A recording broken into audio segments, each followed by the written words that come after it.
everyone. So good to see you all. My name is Rashida Slater. I'm here representing Yukon Seed and Restoration. I'm joined today by Crystal Isbister.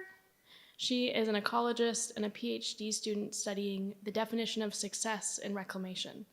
She's one of our most invaluable mentors and cherished collaborators, and she's worked with us on many projects, including our seed collection training workshops, which she will get to tell you more about today.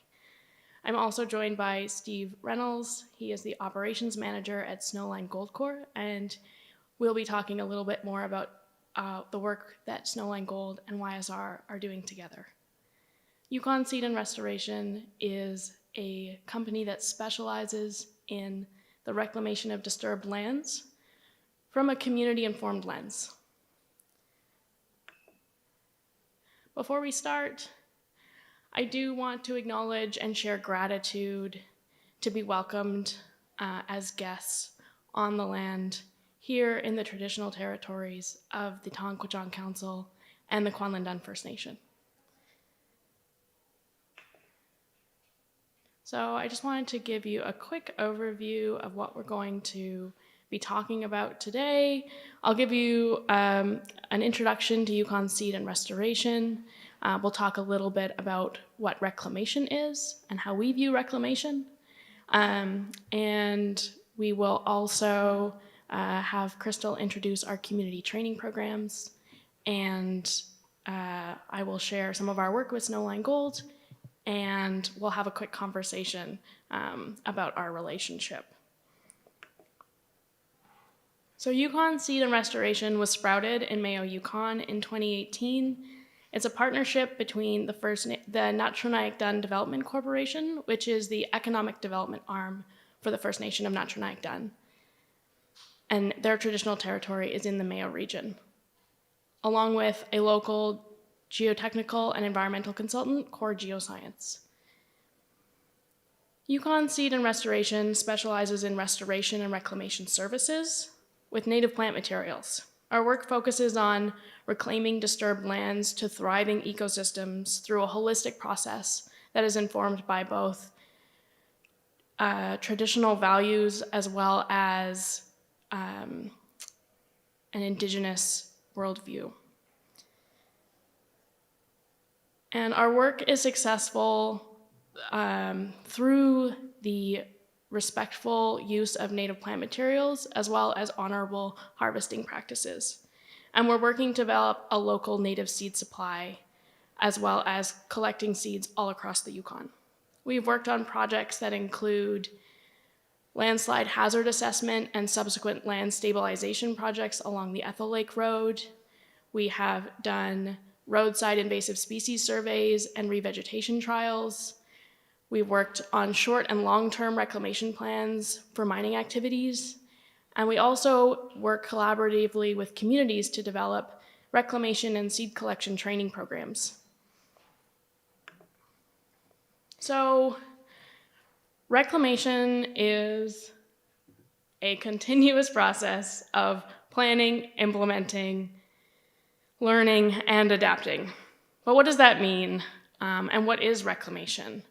Reclamation has many definitions, and the one that we choose to use is a transition from an industrial state to an alternative agreed upon state.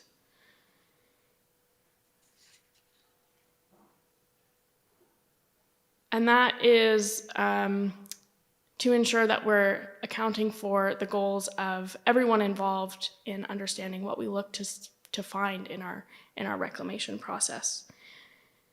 And we're striving towards shifting to more circular approaches in our reclamation and restoration plans that are more than just soil stability in plants and that occur early in the project.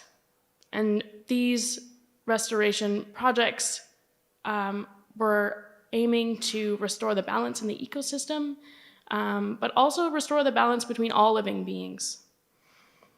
And we're working to do this by building reciprocal relationships with First Nations, with landowners, developers, regulatory agencies, to balance the needs of our clients and the communities to build long-lasting, sustainable, and resilient solutions that lift ecosystems into healthy and self-sufficient circumstances.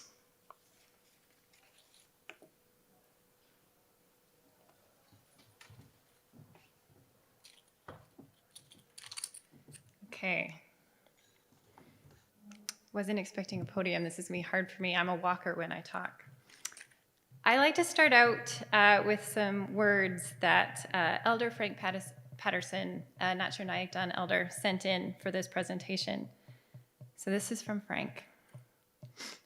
Just want to say, as an elder and landowner, under the legal agreements that were finalized in 1993 to 1995, that as a land protector, my elders of the past, God bless their souls, that we need to watch and make sure that when mining and or extraction happens and the land is stripped off, that native seeds from plants adjacent to the area are planted.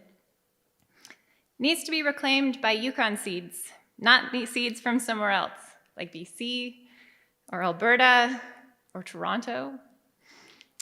The seed is not the same. The first 2 inches of soil on top should be used for reclamation of the stripped area, not seed brought in from somewhere else.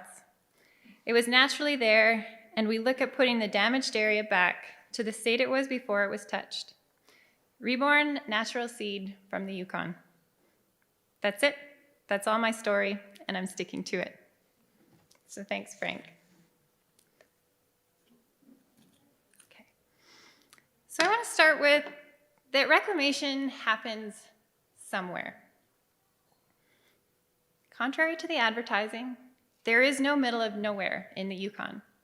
Everywhere you stand, every project, every site is part of a nation's traditional territory.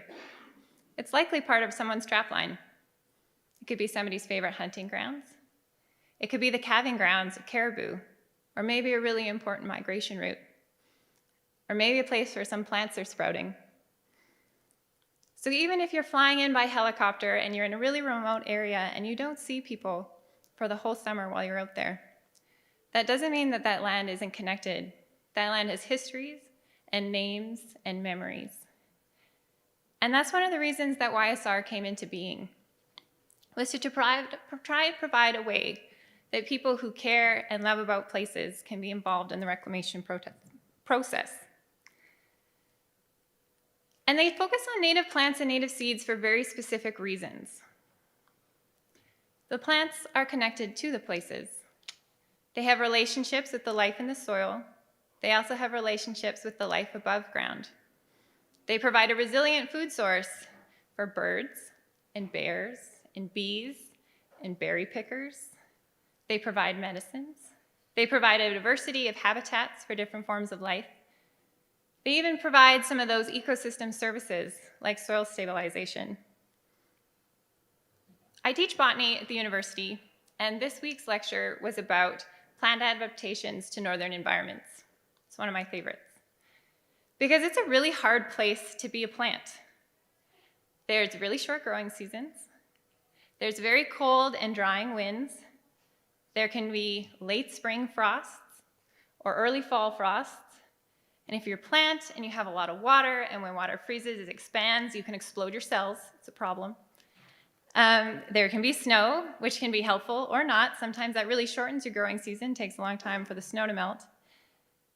And I'm not going to get into all of the cool adaptations that northern native plants have to deal with this, but please find me after if you're curious. But northern plants are adapted to live and to thrive in northern places. And that allows people to live and to thrive, and other life to live and to thrive. And it has been my experience both in my research, in my work with YSR, as well as my own work as a contractor here in the territory, that many people want to see the plants that they know and that they love included in the reclamation process.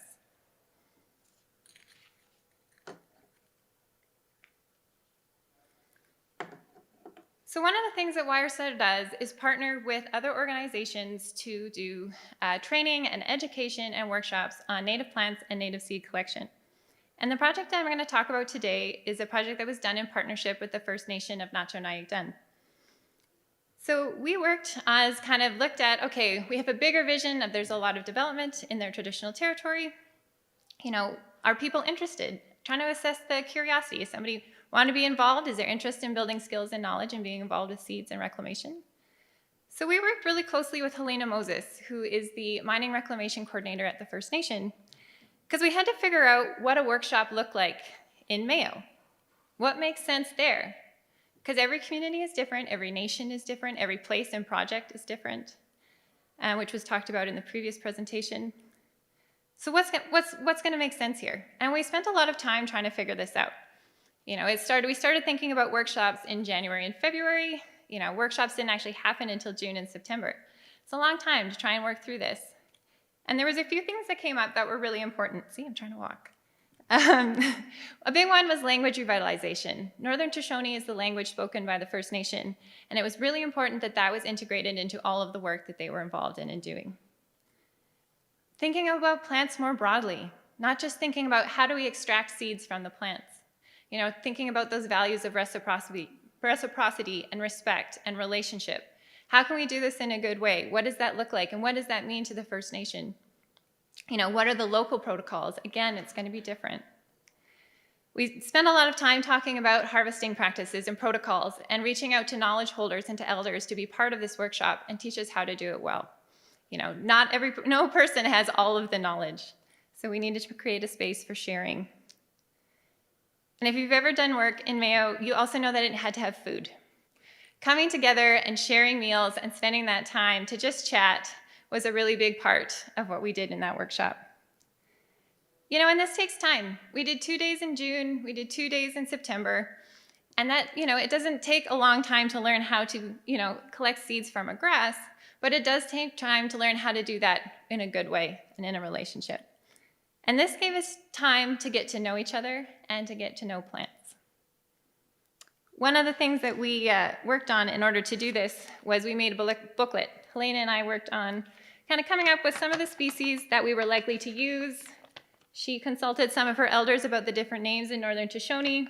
We had pictures. How do you identify them? What kind of habitats do they like? How do you collect seeds? What are some of the traditional uses? And what's notable about this booklet is there's a lot of blank space. This was something we used to share knowledge with and to write down and to learn from each other. If anybody wants to check it out after, let me know.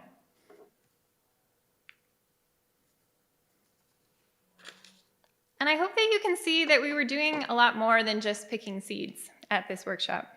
There was a lot more going on. I was reading through some of the feedback this morning preparing for this presentation, and one of the ones that came out or stood out to me was like, oh, having time to laugh together, you know, come together, open conversation. It was great to see people listening to each other. You know, we were building a community around plants and learning together. And while these might seem like really small, inconsequential conversations, this is starting small and building trust and understanding and values and just getting to know each other. What's important? People are different. Places are different. And starting to understand different cultures and practices. And this sets you up to be able to make bigger decisions later. Reclamation is hard. Nobody wants to say, like, oh, step 1, 2, 3. Like, it doesn't work like that. It's unexpected. You're working with other forms of life. Plants have their own agendas. They do what they want. But it's also important that the people who love and care about the land are included in decisions about reclamation, because ultimately they are the ones that have to live with the results.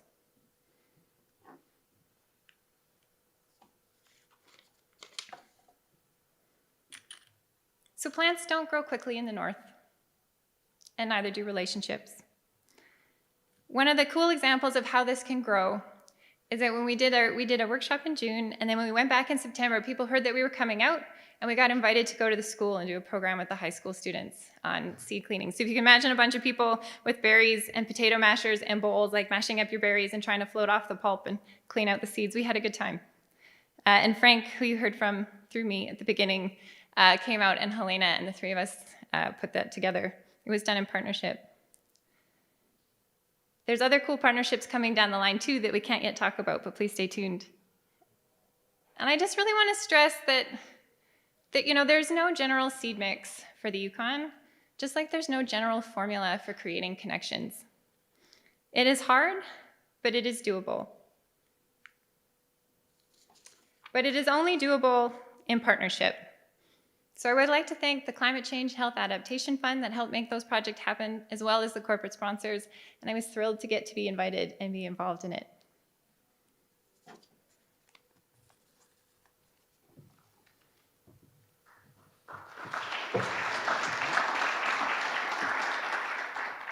Thank you, Crystal. We couldn't have done it without you.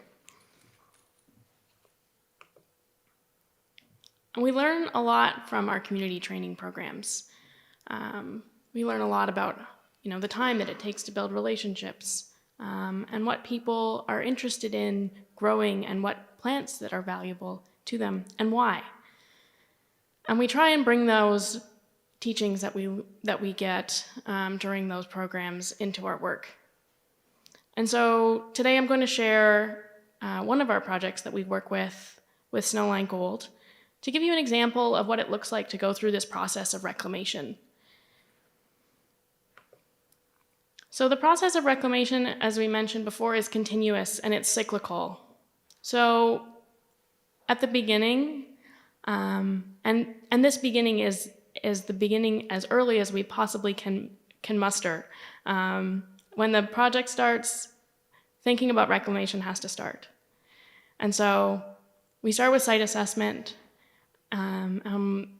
talking about spending time to understand the land and understand the relationships. And then we can start planning and talking about what our goals for reclamation are and what we hope to see as the outcomes in the future. And once we know what we want to achieve, then we can start implementing these reclamation activities. And implementation of reclamation activities can start at the beginning, and we'll see that as we go through this example.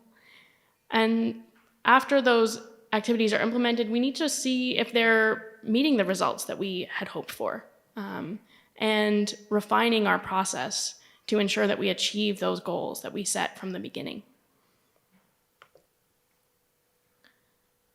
So with Snowline Gold, they came to Yukon Seed and Restoration in early 2021, just as they were beginning their field season, to discuss opportunities for building their reclamation plans from the beginning, and also for developing their own native seed supply that is site-specific to their region.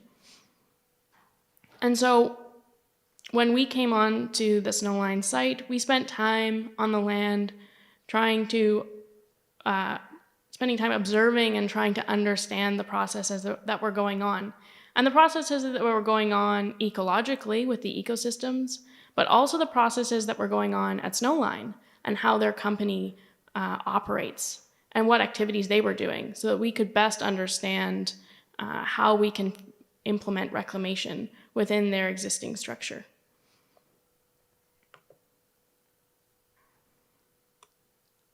So using the information that we gathered through the site assessment process, we started to understand what types of activities are happening and plan for what types of reclamation activities we'll need to implement.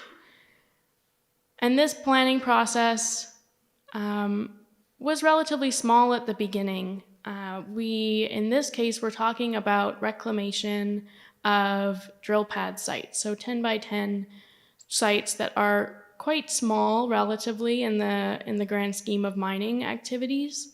And having these discussions about planning and developing a reclamation plan for a small area really allowed us to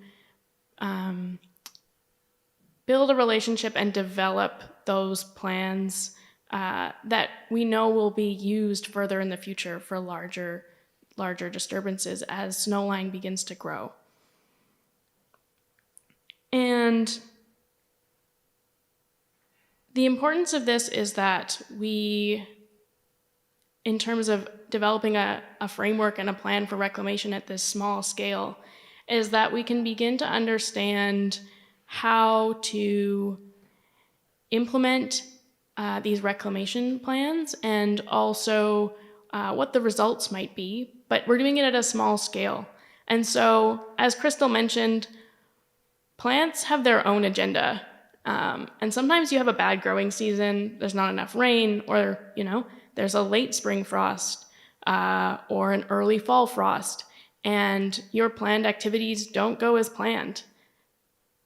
That's why reclamation has to be adaptable, but that's also why we love to start small and start early, because it gives us those opportunities to learn and understand in a site-specific context what works and maybe what we need to work on to work within that system. So the reclamation activities that we focused on for drill pads, these are small areas, and the benefit that we had was that we started pre-disturbance. And so we can start to take into account how our disturbance is occurring to prevent having to do extensive reclamation at the end. And so some of the pre-disturbance activities that we conducted were things like stockpiling the overburdened material, removing the vegetative mat and preserving it for use later, and salvaging any woody debris like trees that had been taken down. And ensuring that we keep those materials is crucial to ensuring that we can see plants taking root and growing in the future. And so post-disturbance, we were able to use those same materials and place them back on the site, clean the site up. And that allowed us to limit any other very intense reclamation activities that might have otherwise been necessary. Things like propagating and growing native plants in a nursery down south and shipping them all the way up north. So these types of planning opportunities really reduce the long-term requirements for reclamation in the future. So what's next for the relationship between Snowline Gold and Yukon Seed? We're continuing to monitor the results for the reclamation of these drill pad areas. We're continuing to co-develop a relationship and a reclamation framework for how we're going to conduct reclamation together. And we began discussing opportunities to invite members of the local community to come share their knowledge about the land that Snowline is working on, as well as building opportunities for Yukon Seed to create meaningful careers for NND citizens to contribute to these projects as well. So Steve has graciously joined us on stage to have a quick conversation about the relationship between Snowline Gold and Yukon Seed and how that started, and from his perspective as the operations manager at Snowline Gold, the value that that has brought Snowline. So I'm going to do my best to transition over this way.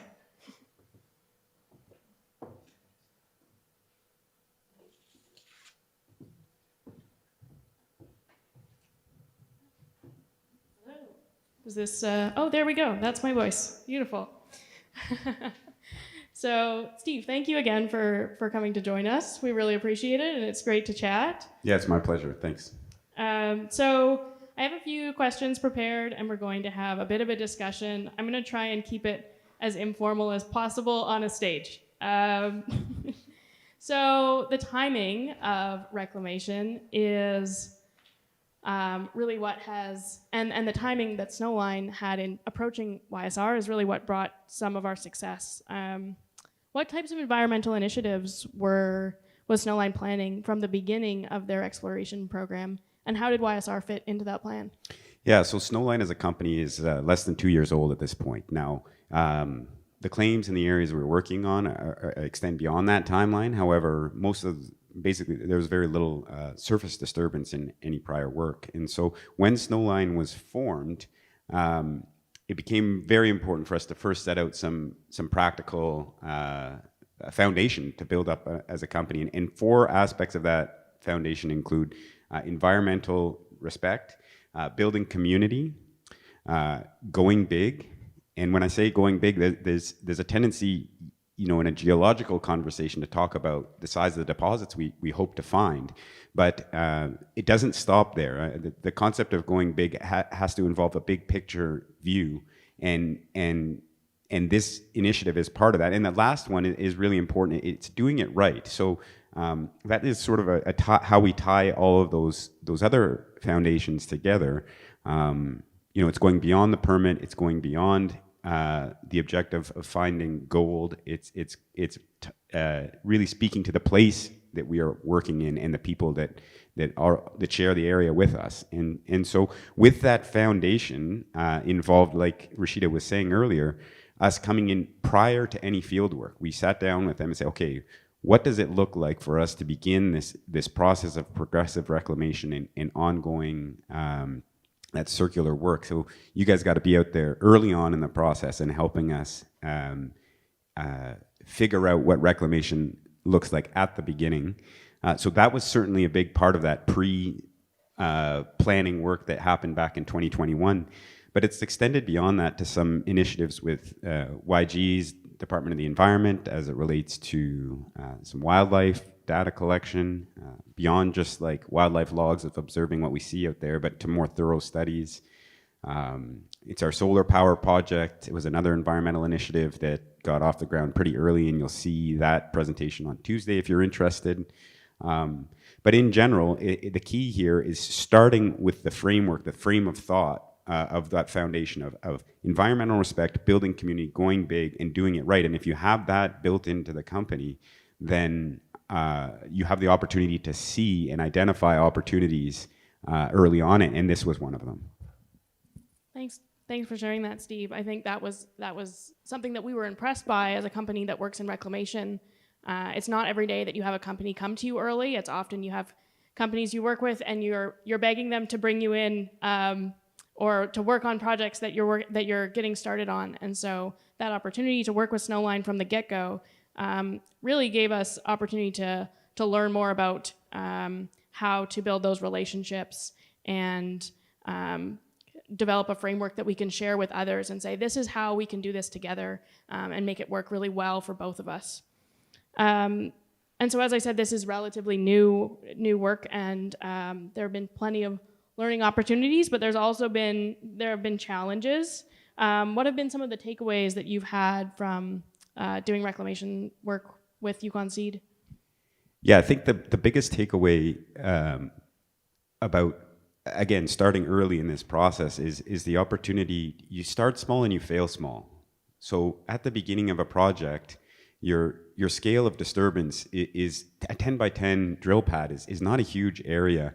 And so by beginning right at the beginning, at the start, or having these conversations, welcoming YSR to site and encouraging them to understand what's happening, we can make a little mistake, and thankfully we haven't made too many of those, and I wouldn't quite say mistake, but if something happens, it doesn't work out the way we expected, and we talked about that a little bit earlier this morning, how the living things are dynamic, right? Just ask my wife. The way I think about things is always not the same, and what I think is going to happen is not always going to happen when I tell her I'm going away for a conference. But nevertheless, the point is that living things, they change and they adapt, and by beginning at small scale, we can understand what that adaptation is going to look like at bigger scales as hopefully we continue to grow.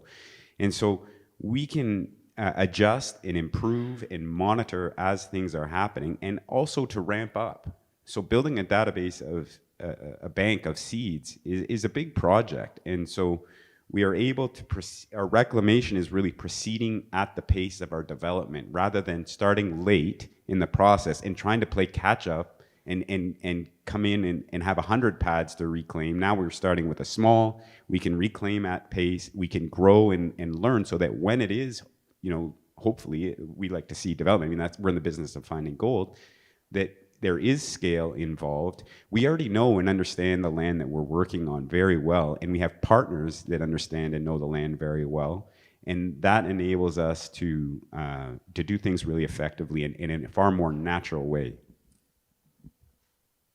Thank you, Steve. Yeah, that is definitely that learning process can be challenging for sure, and why it can be so helpful to start small and be able to learn at that scale versus learning at a site-wide scale, which can be really intimidating for all parties.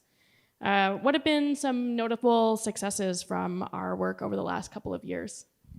Yeah, I think building off that last comment where we were saying how getting in early makes things easy. It allows us to make smaller mistakes and to fix those mistakes earlier and then build them out at scale based on what we learn. So that we start with that foundation, but then the consequence of that is it means that it's very rapid. The process of restoration it can happen quickly. It means that we have a smaller footprint at any given time than we otherwise would trying to come back after the fact. So the reclamation and the process of restoration is happening almost immediately after the drill leaves a site. And then there's a financial aspect of that as well for companies here thinking, okay, what does it look like to begin at this stage? That by carrying out these activities immediately and incorporating them as part of the natural cycle of drilling and exploration, now you're spreading the financial cost, A, over a broader period, so it's a smaller chunk at any given time, but B, it means that you're never having to remobilize equipment or personnel or tools to a site to carry out these activities. So it's happening at pace, it's happening in a very efficient way that over the long haul provides benefit to the company, and that's key. And then there's some more like really functional and tangible benefits. One, like we're building up a pretty big bank of seeds already. We're building those seeds from, we have a pretty big property and we're able to collect seeds from various specific areas on our target to talk about like what Frank was saying earlier, where this seed is coming right from site, right adjacent to where we're doing work, and it's going back there. And then through that work and some of the relationships that David and Rashida and others from the company have done, we've been able to start having conversations with broader partners beyond just the Yukon. So the National Tree Seed Center, we've had some conversations with them about contributing to their national database of seeds. And for one, they're pretty scarce on the Yukon to begin with, but two, like we're in a pretty unique and remote part of the Yukon. So otherwise, or we are using this opportunity to, like the work we are able to do is contributing to really a national and even global resource. We are providing that data and to other partners. So we can take the surplus, we can provide it to others, and that has some pretty big consequences as far as things like land use planning. In a remote area where we are working, land use is more limited than other parts of the territory, and it's also less understood by the broader public. So by capturing this data in these unique and remote areas, and this is just one aspect of that types of data that we're trying to collect now, we are able to contribute to the land use planning process down the road. So it becomes more we can plan to use the land more effectively when we understand it more fully. And with working with partners like this and getting people out on the land, now we have a wholesome picture. And being an exploration company, being able to contribute to that process is something that we take a lot of pride in. And we really want to make sure that when it comes time, and we hope it will come time sooner rather than later to get to that land use process, then we are able to provide value and say, okay, now we have a more fulsome understanding about how to use this land effectively and be good stewards of it as we work there and for the time that we are there. Yeah, understanding current conditions can be really valuable as projects move forward, but also as land use planning processes occur. And there are many discussions going on in the Yukon about land use planning. There are many discussions going on within the First Nation of Natchez about land use planning. How has your work with Yukon Seed helped build relationships with the First Nation? Yeah, that's an interesting question. We're kind of a unique company in some respects because, like I said, we're less than 2 years old, but we are founded upon the work of a Yukon family. I've seen the senior Berdal out here today, and the junior Berdal will be here tomorrow. I think he's getting in from Europe, and so in some respects, this is not in some respects. In every respect, this company was founded by people who deeply care about the community and the place that they call home, and not just from their own perspective, but for the others around here in the territory. So it really is home.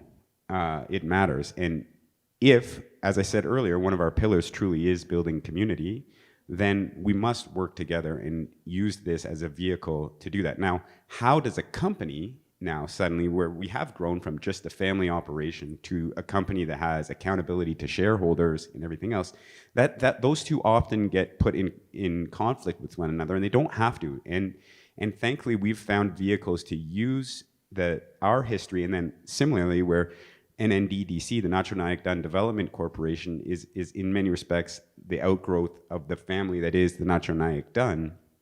We can act as proxies working together. So we found that middle ground where we can, as a company, we can work with another company to align objectives and find projects where we can learn about each other and what our interests and goals are, and find alignment wherever possible. And this is just one example of that, where we really care about the area we're working in, and so do the First Nation of Nacho Dun. Now we are able to translate some of the funds that the investors and shareholders have provided to our company to conduct exploration. So there's a dollar aspect that is going directly towards the community.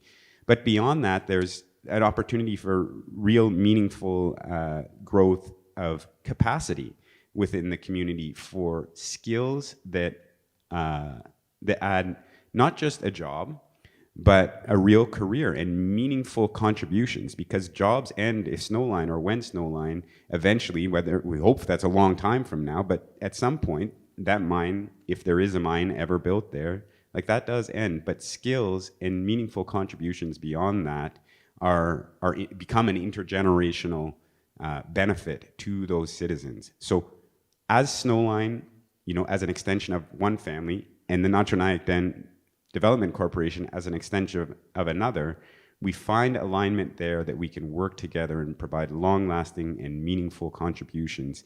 And so we can talk at that high level, but at the functional level, you've heard an example where Frank cited exactly what we are doing together already. That is the work that we are doing. And nobody knows the land better than citizens themselves. And so you take that knowledge of the traditional territory, of the land, and work through Yukon Cedar and Restoration and apply that knowledge to a new context, and suddenly now you really are building that capacity, you're building that value within the First Nation, and suddenly now the interests of YSR, and by extension the Nacho Dun, become aligned with us as a company and the family that is sort of behind that company. And to me, that is an example of a way that we can move forward with the reconciliation process. Like, that's what reconciliation truly looks like. We started at the beginning. Relationships take time, as does the growth of seed. And this is an example of, okay, what does it really look like to form a relationship? We're just getting to know each other too. We're starting small with 10 by 10 plots, but we're also starting small with a small relationship that we want to see grow and blossom over time. Yeah, we've been really fortunate to work together and have this time to discuss opportunities for the future and how we can provide those meaningful careers to NND citizens, and how how traditional knowledge and the knowledge of the land can be shared between Snowline and between the citizens of NND. Just keeping an eye on the time, I want to ask for the audience, is there advice that you have to other exploration companies that are looking to start their reclamation processes and discussions? But before we jump there, I do want to add one point, because I think there's an important consideration that I don't want to miss here, and that is that the geological minds in the room here are going to know that as you build out and develop a model for a mine, like, first of all, every mine is unique, every deposit is unique, and so while it may be part of a broader sort of style, you can build on that and understand it. But the characteristics of any given ore body are going to be totally different, and so you don't understand that. You're working blind, and over time, like, that's what the drilling and that's what the exploration provides, that understanding. Now, it's no different for what's happening on the surface either, and this is something we just were chatting about casually this morning, is that the superficial understanding of the land needs to keep pace with the subsurface understanding of the land. And so this work is a method, a vehicle for us to understand the superficial characteristics of the land and allow it to grow at pace with what's happening underneath the ground. Because if we are going to be thinking full cycle, which mines must, right? Eventually they do close if they are successful. Then if you've been started at the very beginning with that small scale grassroots exploration, you were starting at the small scale grassroots development, then when it comes time to reconciliation, you can do that with a deeper understanding, a far deeper and thorough understanding where you've tested things out at the small scale and grown them at pace with the development. And that's really what we are hoping to accomplish as we continue to work in the territory that we do. That's great. That I think really speaks to why we build relationships and why we take the time to do that. And that idea of having reciprocity and being able to engage, to share, and to have mutual understanding. So to back to my last question, Steve, do you have any advice for exploration partners who and companies who are looking to incorporate reclamation planning into their processes? Yeah, one small piece. We actually had a debrief with one of our pad builders today, our lead pad builder, and just about how the season went. And one aspect that came up was he said it was great to have YSR on site and provide their insight on how to reclaim, because there were several small things he said that made helped him rethink how he was building pads and how he was doing things. Now, what's interesting about that conversation was that had he not heard that, and we had built out 100 pads over the course of our project or whatever it may be, we could have and would have reclaimed them in such a way that was sufficient to satisfy our permits. But those little things make a difference beyond just the satisfaction of the permit. They just make things easier for the natural revegetation and to occur. And so by doing that at pad 1 and pad 2, then pads 2 to 100 are done correctly. And then it isn't even reclamation. At that point, it's just doing it right as the process goes. And there we are back at one of our foundational points of we need to do things right. And that's an example of what that looks like. So my advice here, the point of that comment, and to answer your question, is we got to get started. It is so beneficial to do it right from the hop, before you've cut that first opening, before you've opened that first trench. Get in there and have the crew take a look and understand your site, and then they can grow their knowledge at pace, and it's affordable. This isn't like a bank-breaking endeavor when you start and work in this way. And in fact, it is a cost-saving measure, as I just pointed out. It takes time to do it, and if you just start at the beginning, it's easy. You'll get great insights. The people coming in will understand your project more thoroughly over time, and then it forms a working relationship that really is beneficial for the people, the community, and the lands on which we operate.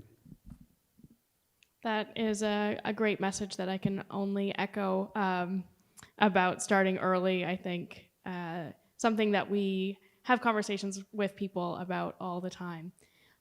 So that's all the time that we have today. If you do want to have any of those type of conversations with us, come find us. The NNDDC folks as well as the YSR folks are in the room. If you want to give a little wave, you can find them at any point in time. Chat with us, talk about what that process might look like, and discuss how we might be able to support your project. We're really excited to hear more about the exploration that's going on in the Yukon right now and the different projects that are happening, and so we'll be around. And thank you all so much for being here, and thank you to the Geoscience Forum for having us. It's been a pleasure to have this opportunity.